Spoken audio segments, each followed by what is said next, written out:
Hi, my name is Sean Collins, and today we're going to talk about how to locate your macOS system information and some examples of why you might need it.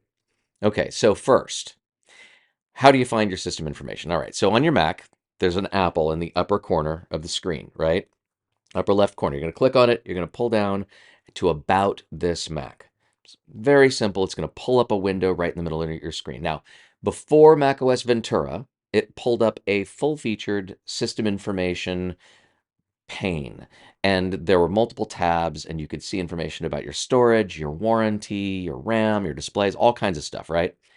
From Ventura forward, it actually takes you into system settings, which has been renamed now. It used to be system preferences, now it's system settings, and it's designed to look a lot like the iPad or the iPhone system settings areas. So because they've reorganized everything in Ventura, this might look a little bit jarring to you if you're a longtime Mac user. So where is this going to take you? Well, it's going to take you into general system settings. It's going to take you to the About section.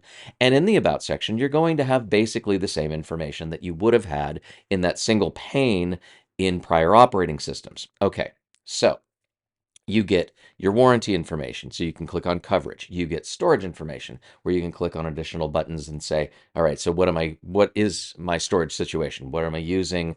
How much of my storage space am I using? What am I using it for? All of that.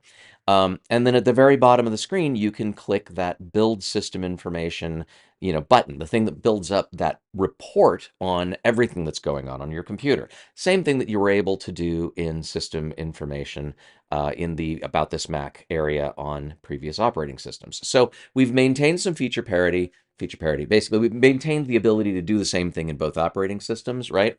But in the new operating system, and this is the way it's going to be going forward, so we need to get used to this. It's actually in System Settings, General About, and it's just a shortcut to that area, okay? But you can still generate that report. Now, why would you want to do this in the first place? I mean, this is more information than most people probably want to have. So there's a few reasons. If you're working on a system and say your computer's just feeling sluggish, slow, whatever, whenever you're thinking about buying a new computer, and these days really you're not upgrading computers anymore if they're Macs, you're buying a new one. Um, you're going to look at, what is the age of my system? So there's a model number. You can use an application called Mac Tracker, which is available for download in the Mac App Store, and you can put in the model identifier of your computer and see exactly how old it is, and see what the most recent operating system is that it'll support. Very useful information in Mac Tracker, great product.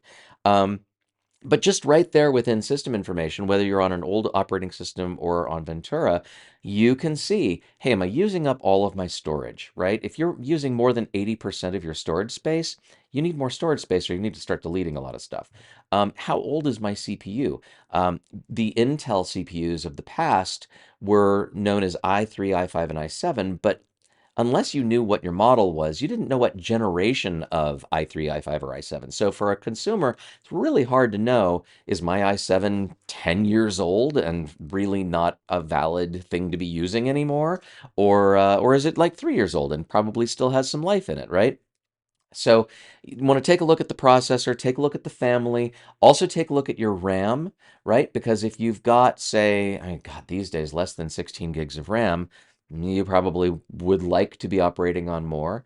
Older systems, 10-year-old systems, probably have four, maybe eight at the top. And those definitely need to be replaced with newer systems. Additionally, Apple has new computers out now that have what they're calling Apple Silicon, based on the M1. Now they've got the M2 with their Pro and their Max iterations, but all of these Apple Silicon processors are totally different than what we used to have with Intel.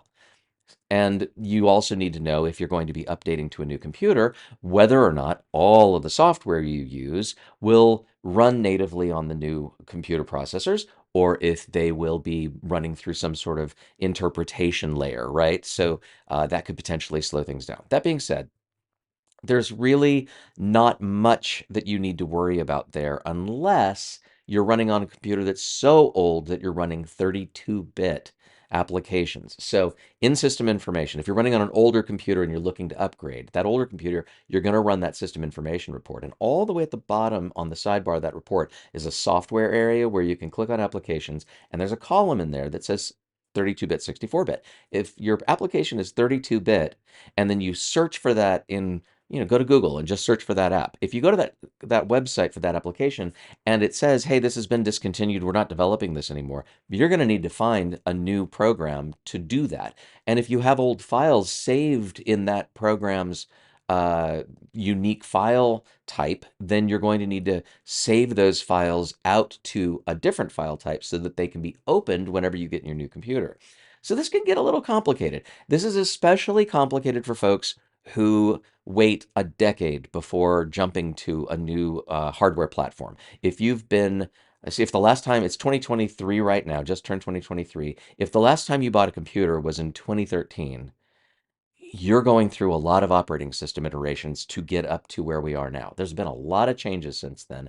And so it's not going to likely be a very smooth transition for you. Whereas if you upgrade your computer, upgrade, update, change, buy new is what I mean. If you buy a new computer every 3 years or maybe even as late as 5 years, your experience is going to be easier and better. All right? Just a few tips. So anyway, back to the original point of this, the way that you get that information is you simply go to the Apple, pull down to system information in the About This Mac selection underneath the Apple, and you go from there. If you need any help, direct message me. Thanks for watching. Have a great day.